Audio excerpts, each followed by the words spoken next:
Olá, boa tarde. Mais uma entrevista no nosso projeto Professora Quer Saber, que hoje vai entrevistar um advogado tributarista. Isso muito interessa, não é? Bom, são 5 horas em ponto, hoje é dia 12 de agosto de 2020. E, Vitória, oi! Escreve aí pra gente nosso comentário aí para eu fixar. Show de bola! Pessoa eficiente.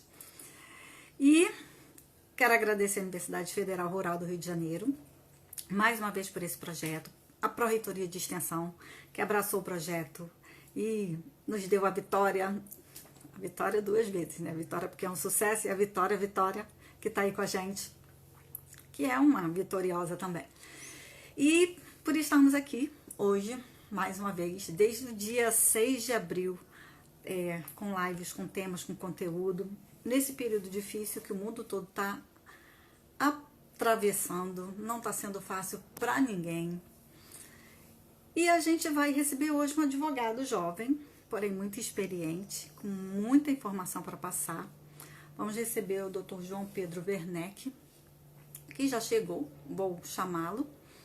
E quero pedir para todo mundo, convidar todo mundo, né? Quem for do CEDERJ, aí, por favor, escreve na tela que é do CEDERJ. Quem for da administração, quem for do direito, escreve que é do direito. E a gente vai começar aqui porque o tema é um tema muito interessante. Hoje nós vamos falar sobre imposto sobre grandes fortunas. O que é? Por que é? E como deve ser? Então vamos conhecer, né? Vamos chamar aqui o doutor João Pedro. Bom, vamos ver se a gente consegue aqui chamar o doutor João Pedro. Não sei se ele...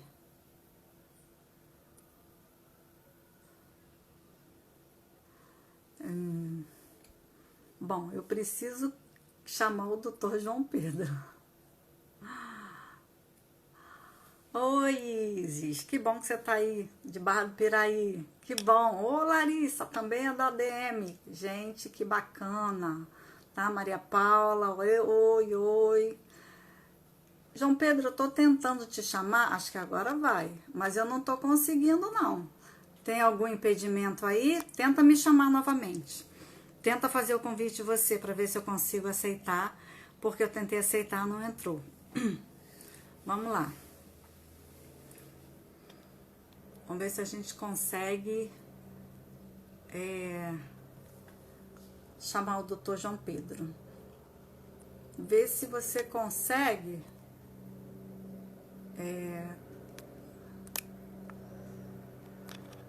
Engraçado. Bom, eu já apertei lá, vamos ver se agora entra. Acho que agora ele vai entrar. Olá! Opa, tudo bem? Tudo bem, João Pedro? Como é que Tudo você tá? certo. Bem, Gente, eu graças não a tô Deus. chamando ele de doutor porque ele pediu para tirar o doutor do cartaz. Por favor, doutor não. Mas ele é um advogado experiente, numa área difícil, numa área que muita gente sonha em entrar, né? Todo mundo fala assim, eu quero ser tributarista, mas é uma área que dá tanto, mas tanto, que acho que quando as pessoas veem o tanto que tem que estudar, elas desistem e vão para outra área. Mas, doutor João Pedro, é um prazer tê-lo aqui no nosso Obrigado. projeto. Obrigado por me receber. Me chamar mais uma vez, né, para participar do projeto da Rural. Pois é. Ele já esteve presencialmente, gente, falando com o pessoal da ADM lá para a turma presencial. Hoje a gente tem aqui, João Pedro, muita gente da ADM, só que da modalidade EAD, do CEDERJ. Você tem uma ideia, no CEDERJ são 1.471 alunos, né? É muita gente, né? E eles têm essa disciplina que é a legislação tributária. Então, eu peguei a nossa divulgação, joguei dentro para eles poderem participar, e eles estão chegando aí, estão dizendo que estão de lá. Então, Legal. gente, seja bem-vindo, o doutor João Pedro está aqui. Eu não consigo, daqui a pouco eu chamo de doutor, não tem problema. E a gente vai falar hoje sobre o imposto sobre grandes fortunas, né? É um imposto interessante, que a gente não tem muito conhecimento, e para isso a gente vai contar com sua expertise. Eu quero, de repente, a gente podia começar, João Pedro, você explicando para a gente exatamente como é que é, o que é o imposto sobre grandes fortunas. Pode ser? Claro, claro. O Imposto sobre Grandes Fortunas é um tributo previsto no artigo 153, inciso 7º da Constituição, e que é de competência da União, e que requer uma lei complementar para ser cobrado. E fato é que até hoje a gente não tem essa cobrança no Brasil, apesar dele estar previsto na Constituição, porque a gente não tem essa lei complementar. É um tributo que, vou falar um pouco melhor disso mais para frente, mas é um tributo que já foi cobrado por outros países de forma similar, mas fato é que no Brasil a gente tem a previsão constitucional, mas não tem a cobrança efetiva. A gente até tem projetos de lei complementar, enfim, para instituir esse tributo. Atualmente tem mais de 40 projetos de lei sendo discutidos no Congresso. Tem um estudo muito interessante do INSPER, comparando esses projetos, comparando bases de cálculo, alíquota que os congressistas estão propondo e fazendo uma comparação. Outra coisa que é interessante, se você quiser fazer algum comentário, só me interromper. Não. Palavra para mentir. Tem um outro ponto que é interessante a gente falar, que é durante a pandemia, durante o início desse contexto todo de coronavírus que a gente está vivendo, foram apresentados vários projetos de lei pelos congressistas com a justificativa de instituir esse tributo até de forma temporária para aumentar a arrecadação do Brasil, enfim, a arrecadação tributária. E aí, falando um pouco, foram apresentados até a última vez que eu vi 17 projetos, enfim, agora em março, abril. E falando de arrecadação, a gente tem alguns estudos sobre a arrecadação do tributo no Brasil, qual seria o potencial de arrecadação desse tributo. Eles variam, esses estudos variam muito, então tem estudos que apontam 50 bi, 40 bi, 6 bilhões. Tem estudos da Unafisco, enfim, de entidades super sérias, super competentes. Tem também estudos do Senado que apontam valores menores, estudos um pouco mais antigos, 2015, que apontam 6 bilhões. Quando comparado com a arrecadação de outros tributos, ela não é uma arrecadação tão expressiva. 40 bi, 50 bi, não chega perto de 500 bilhões do que... Isso, é muita coisa pra gente, mas quando a gente comparar com outros tributos, fica... não é tão expressivo. Quando você vai trazer PIS e COFINS, que são 2 contribuições pagas por pessoas jurídicas, você tem, no ano passado, uma arrecadação de 340 bilhões. Então, você fica bem atrás dos 50, 40 ou 6 bilhões de reais que, enfim, esse tributo poderia trazer. E bem, como também a gente tem um vácuo legislativo, né? A gente tem desde 88 esse artigo na Constituição, até os dias de hoje a gente não tem uma lei instituindo esse tributo, né? Essa lei, ela deveria, uma lei complementar, como a gente sabe, uma lei complementar de mais difícil aprovação do que as leis ordinárias, e a gente não tem essa lei. Essa lei deveria colocar a regra de base de cálculo, definição de alíquota, definir quem são os contribuintes, a gente não tem isso. Então, a gente tem esse vácuo legislativo aí, enfim, que a gente está aguardando. Vamos ver se... Eu acredito que não vá para frente, enfim, por uma série de questões, lobby, enfim... É uma questão complicada, né? Mexer em grandes fortunas no Brasil. Não estou defendendo, não estou nem contra nem a favor aqui no momento. E também é legal falar de ações no STF, já que a gente está falando de vácuo legislativo, né? Legal a gente falar de ações, por exemplo, a ADO 55 e a ADO 31, que são ações diretas de inconstitucionalidade por omissão, que foram propostas para tentar forçar o Legislativo, né, fazer com que o Supremo Tribunal Federal determine que o Legislativo crie o IGF. A ADO 31 não foi para frente e a 55 ainda está rolando. Então, acho que com isso a gente fecha uma apresentação aí do IGF. Quando a gente, o interessante de tratar desse tema aqui é porque sempre existe na cabeça das pessoas a necessidade de responder aquela pergunta. Por que nós somos tão tributados, né? E as pessoas, a população brasileira, ela não é composta do seu número, né, de maioria por pessoas com grandes fortunas, eles são minoria. Então, na realidade, as pessoas acham que elas sustentam toda a carga tributária do país nas costas. Então, geralmente, as pessoas pensam assim, então por que não pode, não existe realmente mais esse imposto, que seria mais uma forma de arrecadação, ainda que perante outros tributos, né, outros impostos Uhum. até. A gente não tenha uma, como você disse, uma arrecadação tão expressiva, mas acho que as pessoas se sentiriam um pouco mais aliviadas. Não, eles também Isso. são tributados, né? Isso, Tem esse aspecto, né, isso, moral, perfeito, né? perfeito, exatamente. Existem doutrinadores que vão justamente nessa linha que você mais ou menos explicou agora, que dizem que, olha, apesar dele não trazer uma grande arrecadação, é válido, enfim, é válido ter uma cobrança por uma questão de justiça fiscal ou por uma Uhum, questão de, como você falou, de moralidade. isso. Mas existem outros estudos também que apontam, por exemplo, um estudo do INSPE de julho desse ano, criticando justamente isso. Olha, justiça fiscal, mas não existe nenhum estudo comprovando que esse tributo daria um retorno efetivo para a população mais pobre, etc. Entendi. Até porque a gente, quando a gente fala de imposto, a gente está falando de uma espécie tributária, né? Eu vou falar isso aqui, não tirando a sua palavra, mas como a gente está com estudantes lá da administração, e lá a gente estuda cada espécie de tributo, né? E Uhum. a gente existe aquela explicação até meio básica relacionada ao imposto, de que ele não tem, assim, o caráter vinculativo. Então, quando Isso, ele perfeito. vai para o saco do erário, o saco do dinheiro, e ele pode ser usado para qualquer fim. Isso, Então, as pessoas perfeito. até se enganam muito, né, que falam, nossa, eu paguei PVA, as ruas estão esburacadas. Eu falo, vai continuar, porque não Isso, tem vinculação, né, o fim não é perfeito. aquele. Perfeito. Mas a gente, quando fala de lei complementar, a gente trabalha com a ideia de uma regra que existe lá no artigo 59 da Constituição, que fala do processo legislativo, que é uma hierarquia, um escalonamento de dificuldade para aprovação daqueles elementos normativos que a gente tem ali. Então, a gente tem a Constituição, a gente tem as emendas, que é bem difícil de votar, uma lei complementar, gente, é bem difícil de votar, igual o João Pedro está falando com a gente. Aí vai descendo ali. Quem tiver curiosidade, artigo 59 da Constituição, vai ver todas as possibilidades. Então, os que vêm primeiro são de mais difícil aprovação, porque a gente sabe que o Brasil ele tem um Código Tributário Nacional que é até anterior à Constituição, e ele foi recepcionado pela Isso, nossa Constituição, perfeito. né?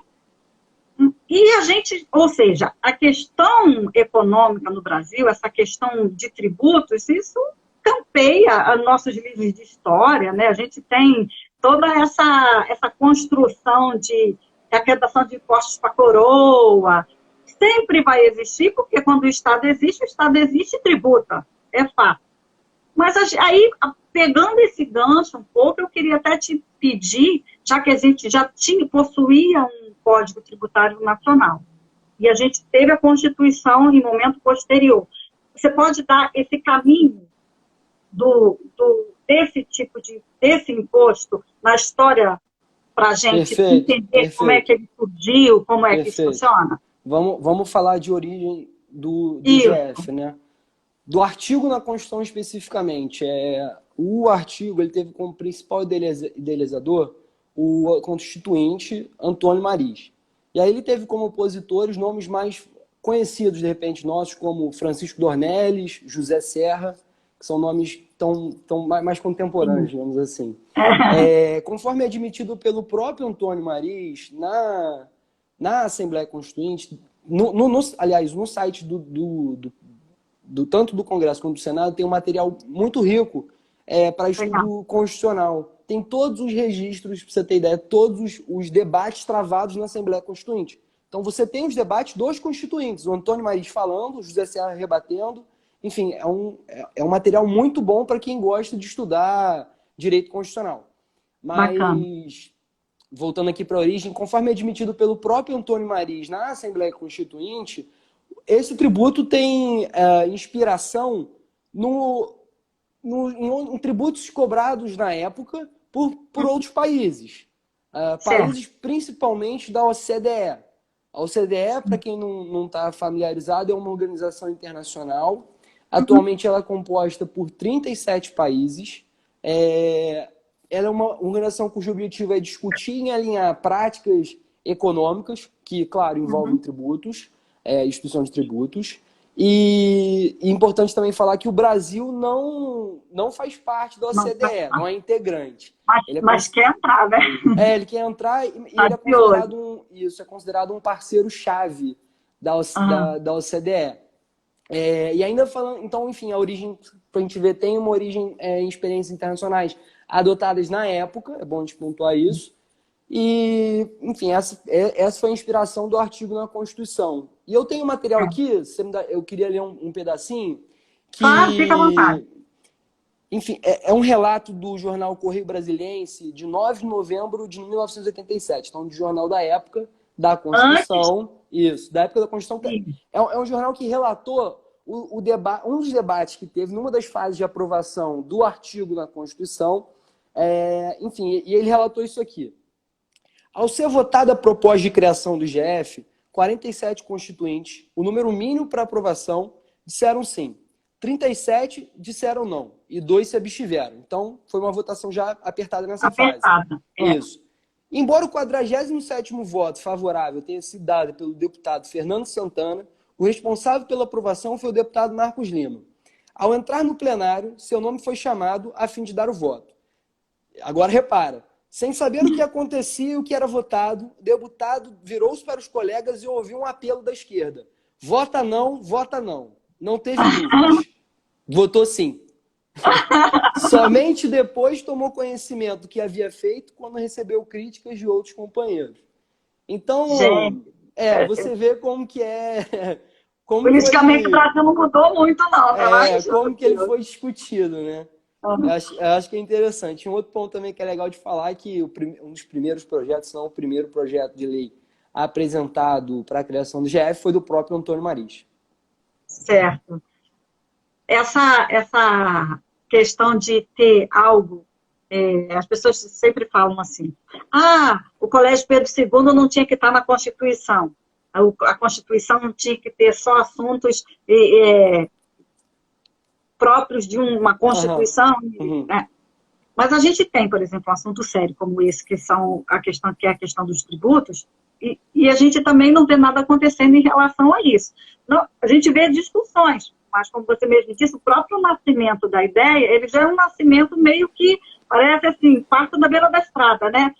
A pessoa estava ali e ajudou e pronto, né? E aconteceu, né?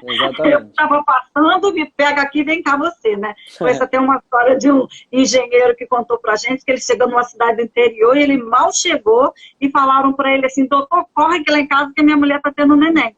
Ele falou, mas eu não sou médico, mas ele falou, mas o senhor é doutor. Então é meio que isso, né? Então, assim, entrou os políticos não mudaram muito também, né? Não mudaram muito.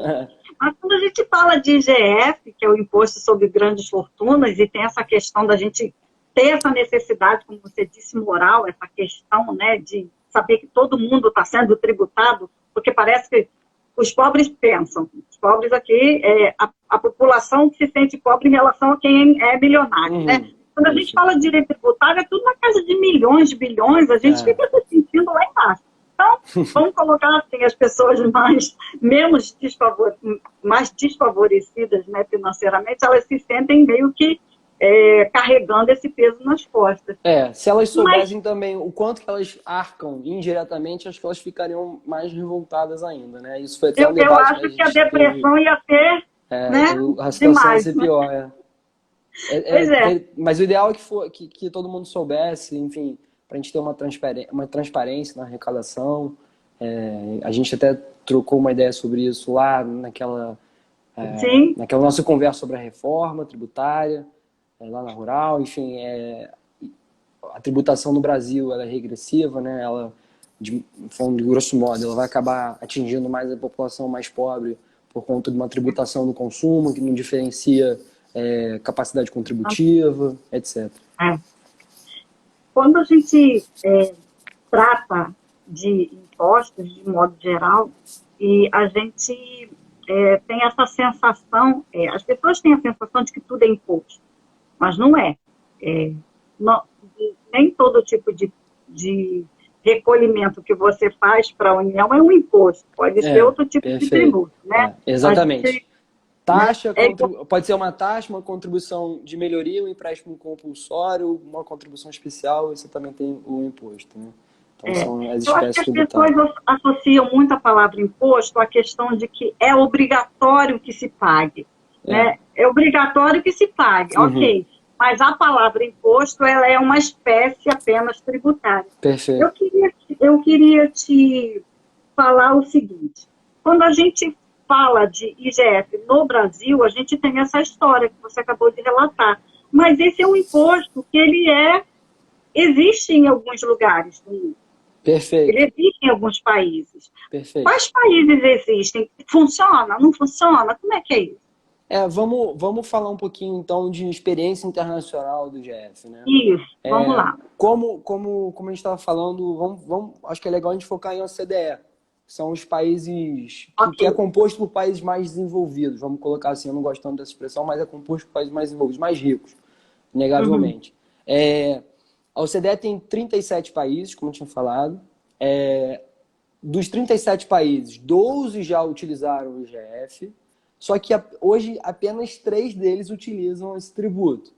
Então você vê que teve um abandono grande. Então a gente tem Suíça, Noruega e Espanha adotando esse tipo de tributação. E é legal a uhum, gente pontuar aqui, deixar bem claro, é uma conversa bem básica, mas eu também não quero cometer nenhuma tecnicidade aqui.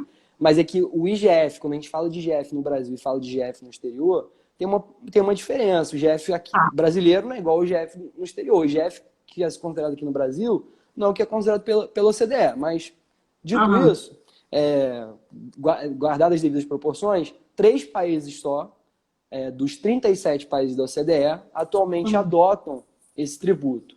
O que a gente uhum, viu na década de 90, nos anos 2000, foi um grande abandono desse tributo. Teve abandono pela Áustria, Alemanha, Japão, mais recentemente a França. uhum, E, enfim, os motivos que levaram os países a abandonar esse tributo foram diversos. A gente tem 3 estudos que eu gostei bastante, pelo que eu li. São 3 estudos estrangeiros, para quem tiver facilidade no idioma, tiver falar inglês, é excelente. Quem não falar vai ser um pouquinho mais difícil de compreender. Mas tem um estudo da própria OCDE, que é de 2018, disponível uhum, online gratuitamente. É excelente. Tem um uhum, outro estudo que é da IFO, que é um instituto de economia alemão. Então a gente tem esses 2 estudos. E também tem um terceiro estudo que é de economistas que integravam a equipe econômica do ex-candidato a presidente dos Estados Unidos, o Bernie Sanders. uhum, Esse último estudo americano, ele já é um estudo mais parcial, ele já é um estudo de defesa para o GF. Ele uhum, explica, é excelente, ele explica por que o GF não deu certo na Europa, ele explica uhum, por que o IGF poderia dar certo nos Estados Unidos e o que teria que ser modificado para dar certo nos Estados Unidos. É bem bacana, enfim, vale a uhum. leitura. Aqui no Brasil tem 2 estudos que eu achei muito bons. Um é do INSPER, de julho de 2020, Uhum. que fala da experiência internacional. O outro estudo é do IPEA, é um pouco mais antigo, de 2011, mas também que não deixa de ser muito bacana. Uhum. E eles apontam os motivos que levaram esses países a abandonar o tributo. Então, de repente, acho que cabe comentar alguns aqui. O primeiro deles é alto custo administrativo versus um baixo potencial de arrecadação. Então, tinha um alto custo administrativo para cobrar, fiscalizar e não tinha um retorno muito grande. É legal a É. gente ver também que esses estudos apontam qual é a porcentagem que a arrecadação do GF, por exemplo, na Espanha, na Noruega e na Suíça, Uhum. representa. É baixo, a arrecadação é baixa. Uhum. A gente tem também um segundo motivo que na verdade, serve mais como por que esse tributo não se torna atrativo para os países, que é a fuga de Uhum. capitais. O que é a É. fuga de capitais? Você tornar o seu país não atrativo para investimento. Ele poderia Uhum. afugentar investidores diminuir investimentos, né? E a gente tem relatos, assim, até engraçados também, curiosos, eu gosto dessas curiosidades tributárias. Isso está noticiado, enfim, quem jogar no Google aí vai ver, que foi enfim, as pessoas acabam trocando de nacionalidade até saindo do país para fugir do Wealth Tax, né, o IGF estrangeiro. E aí tem um caso do Gérard Depardieu, que é um ator francês. Eu acho que o pessoal vai lembrar que ele fez Asterix e Obelix. Ele era o Obelix do filme.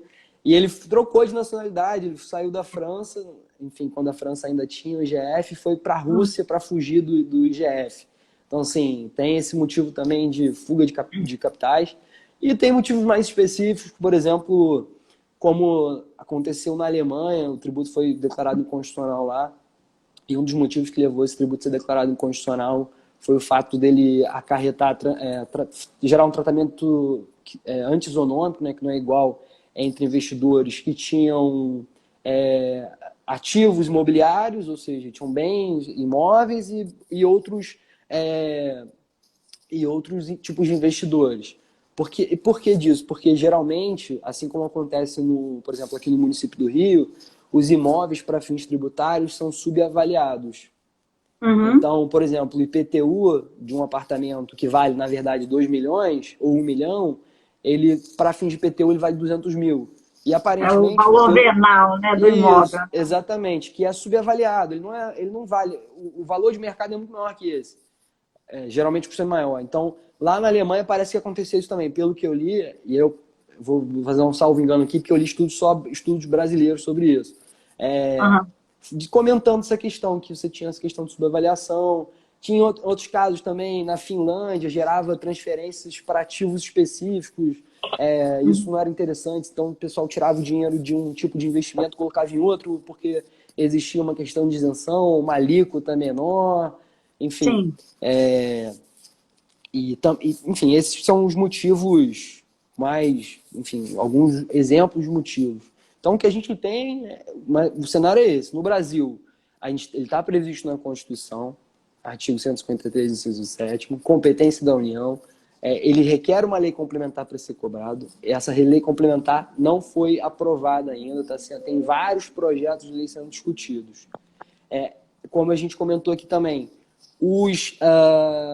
esse artigo na Constituição teve inspiração na prática adotada nos outros países, enfim, na época dos países da OCDE.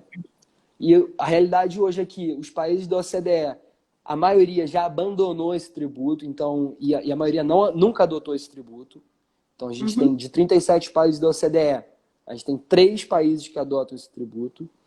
E agora acho que eu já posso partir para uma opinião mais pessoal minha, que se você me permite, é o seguinte: eu acho que independentemente da discussão do IGF, existem outras práticas, e aí a gente vai voltar para a questão da moralidade, para a questão de justiça fiscal, que existem outras medidas que são, de repente, até mais fáceis de ser adotadas e que estão mais alinhadas com o resto da prática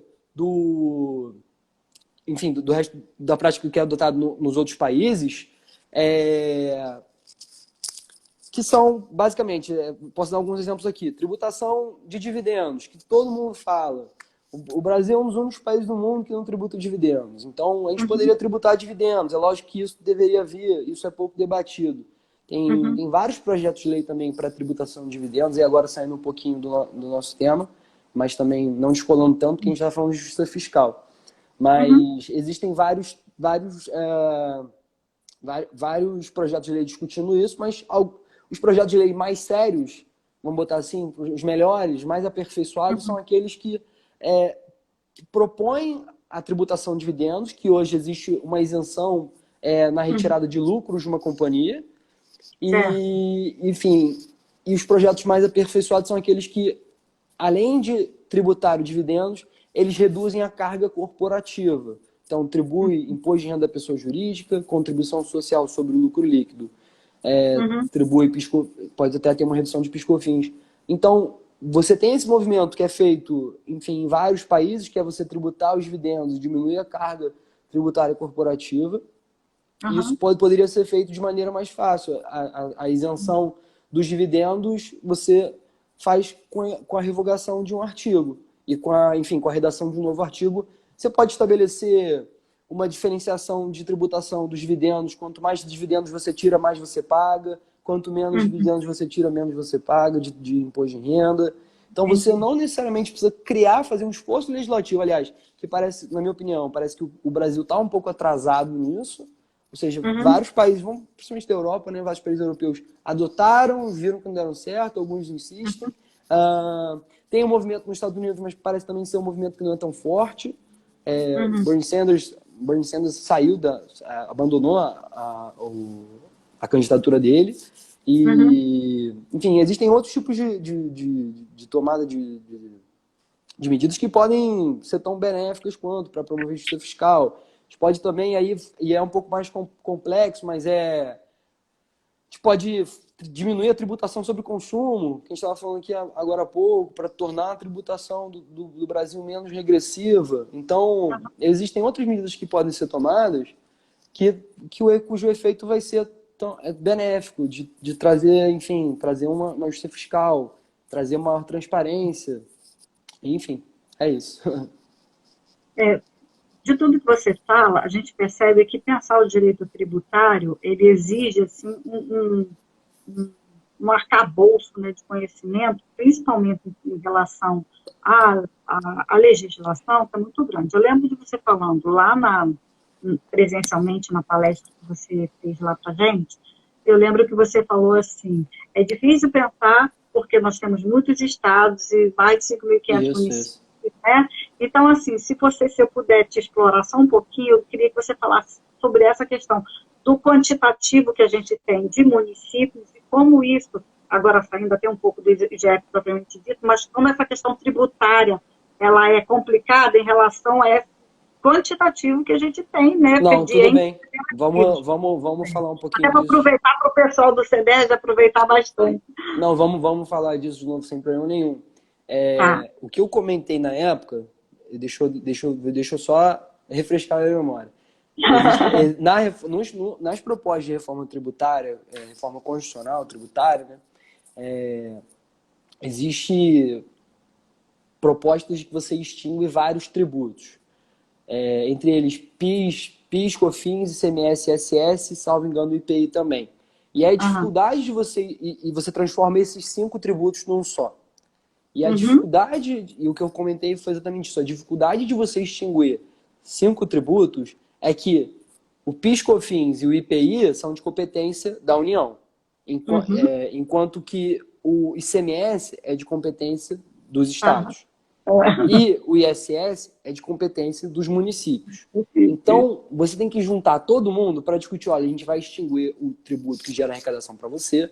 O ISS, só fazendo um adendo aqui, o ISS para alguns municípios é irrelevante. Alguns municípios sobrevivem só de repasse. Mas, enfim, você tem que juntar todo mundo para fazer uma discussão dessa. Então, você vai mexer na arrecadação de estados, de municípios e da própria União. E vai juntar isso num tributo só. Então, daí a dificuldade.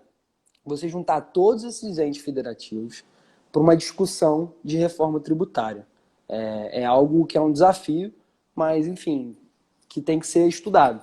Porque, até como a gente chegou a comentar na época, a gente vive num sistema tributário muito complexo e que requer horas, como você falou, horas e horas de estudo, e que o tempo que a gente está conversando aqui já surgiu uma nova legislação. Não fala, não. Exatamente. A gente pode nem dormir, a gente acorda... Exatamente. Imagina a vida do advogado tributarista, que hoje ele dá uma opinião legal e amanhã a opinião dele já não é válida, ou já não é mais correta, porque tem uma outra lei que disse... Aplica, né? Exatamente. Fora as 1.500 interpretações que são feitas pelos órgãos administrativos, pela jurisprudência que muda o tempo todo... É algo assim, enfim, tem que ser até pensado melhor. E eu lembro também de ter falado nessa ocasião de que a mudança não tem que ser só legislativa. E eu não vejo muita gente falando sobre isso, mas isso é uma opinião minha também. tem que ser uma mudança de mentalidade. A gente não pode ter, existe, e aí eu estou falando, vou reformular para o pessoal, enfim, que não tem tanto conhecimento tributário, mas existe uma coisa no direito tributário, que são as obrigações acessórias. São obrigações que não dizem respeito ao pagamento de um tributo, é uma obrigação de fazer, enfim, são, falando no português aqui mais claro, são as declarações que você presta, são, então, a declaração de imposto de renda, as declarações que você faz para fins de ICMS, as declarações que você faz para fins de RPJ, enfim, para fins de PIS/COFINS. Então, essas obrigações acessórias, elas geram um custo para as empresas muito grande. Isso tem que ser mudado, tem que ser simplificado. Não, você não pode ter horas e horas despendidas de trabalho de uma empresa nesse tipo de obrigação. O foco da empresa é, enfim, a atividade principal dela é vender sapato, vender cerveja, enfim, prestar um tipo de serviço. Mas o que a gente vê hoje, não. As empresas, elas vêm até essa questão... a discussão, né, daquilo, né? As discussões tributárias não acabam, nunca. E aí você tem que fazer várias obrigações acessórias, é uma perda, assim, de tempo. É lógico que é em prol da fiscalização, mas tem que ser algo mais razoável. Com certeza. Ó, a gente está com uma pergunta aqui, eu vou ler para você, ver se você, o que é que você diz para a gente. Foi a Ieres Dias, eu acho, Pimentel. O fato gerador do IGF não seria o mesmo do imposto de renda? Foi o que ela perguntou. Não necessariamente, porque o fato gerador do imposto de renda está no CTM, né, oferir renda, enfim, proventos de qualquer empresa, e do IGF seria um pouco diferente. Você seria tributado com base no acúmulo de riqueza que você tem lá em um dia específico do ano. Isso são os projetos de lei que estão sendo discutidos, né? Então, lá em 31 de dezembro, você teria tantos por cento de... vou dar um exemplo de alguns projetos de lei que eu li. Você tem X ativos, X de dívida, e você faz um cálculo de fortuna líquida. E aí você tributa aquela fortuna líquida. Entendi. Então, e fora que você não poderia também ter uma, enfim, acho que é difícil levantar, enfim, constitucionalidade de 2 artigos que são próprios da Constituição Federal, não são originais da Constituição Federal. Já são originais, né? Isso. Gente, para quem não lembra, para quem não era nem nascido, que é o caso da maioria de vocês, acho que até do João Pedro, esse processo todo de criação da Constituição, isso levou 2 anos, né? A Constituinte, né? Toda aquela reunião, tudo aquilo demorou 2 anos para acontecer. Então, de 86 até 88, que a gente elegeu os constituintes, e aí eles ficaram em todo aquele processo ali de elaboração da Constituição, até que em 5 de outubro de 88 ela foi promulgada. Então, assim, foi um processo tenso, lento, né, e custoso, né, caro para a gente. Por isso que quando a gente pensa numa emenda de Constituição, que a gente passa por várias, né, tivemos uma em novembro que está doendo no bolso de todo mundo, que foi a da Previdência, a gente, às vezes, se ressente porque a gente mexe com princípios que eles custaram muito para estar na Constituição. De repente, eles já estão sendo esvaziados, né? Tem aquela proteção, né, os idosos e tudo mais, mas isso é outra discussão. Olha, aqui é a hora boa. Nós já estamos com 38 minutos. Opa! Boa mesmo. Boa mesmo, né? E eu quero agradecer muito você ter passado por aqui. Obrigado. Foi sempre um prazer. A gente aprendeu muito sobre o IGF. Eu gostaria que você, quando quisesse voltar, falar sobre outra espécie tributária, sobre outra, se essa reforma também se efetivar de alguma forma, ainda que não da forma prevista inicialmente, a gente possa discutir esse assunto aqui. Mas eu quero agora, para finalizar, só te agradecer a universidade por ter aberto esse espaço aqui para a gente. E eu vou te falar, quando a gente fala no Tribunal de Júri, né? Passar para as alegações finais, eu vou te passar a palavra para você fechar, tá? Já sabendo que eu te agradeço demais por você ter vindo aqui, foi muito esclarecedor, e é um bate-papo, uma conversa, né? Eu sempre falo para as pessoas, gente, eu vou entrevistar a pessoa tal, nossa, que bacana, porque no final das contas, a gente é uma forma da gente dialogar sobre assuntos que às vezes a gente não tem ideia, claro, né? E perguntam para a gente. E é tão complicado, às vezes, explicar certos assuntos sem fugir daquele jargão. A gente acaba amarrado. Outro dia eu estava explicando uma coisa para uma pessoa amiga, ele falou assim para mim, explica do meu jeito. E eu falei, ai meu Deus, a gente se vicia, a gente é viciado em falar às vezes, com palavras que a gente às vezes não percebe que as pessoas não entendem, né? E você falou de uma tem que forma tomar muito cuidado. clara. Você falou de uma forma muito clara, você é muito, né, você é muito didático. Então, é muito mesmo. Então, só quero te agradecer. Então, a palavra está com você para a gente fechar. Não, eu que agradeço a você, agradeço também a Rural pelo convite. Esse projeto eu sei que é idealizado por você. Você tem essa iniciativa, enfim, muito legal, muito bacana. Eu assisti algumas outras lives gravadas no perfil, muito bacanas. E sempre que você, enfim, que a faculdade quiser, que você quiser, eu estou aberto a convites e aberto a vir falar de qualquer assunto. Tributário, de preferência. Não, tributário sempre, porque ninguém entende nada tributário. A gente tem que pegar um que entenda e falar, vem aqui explicar pra gente. Ah, legal, legal. Tô vendo o pessoal agradecendo aí. Eu que agradeço a presença de todo mundo. Foi um prazer ter vocês aqui hoje. Eu vi uma estatística que a gente está sendo tão demandado com essa coisa de live, né? Eu vi uma estatística que as pessoas assistem, em média, 16 minutos das lives. E muita gente entra, sai, vai para outro canto, né? Mas é assim mesmo, faz parte da vida dessa tecnologia, dessa coisa de inteligência artificial que a gente até discutiu aqui.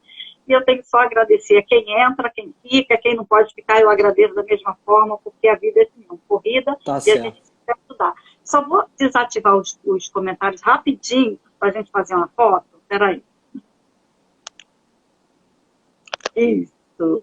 E aí, vou encerrar mais uma vez te agradecendo. Tá bom, Tá bom. Um beijo de França. Sempre, não só aqui, mas lá também, tá? Presencialmente. Tá o pessoal, ele deu palestra, gente, para administração e economia. O pessoal amou, tá?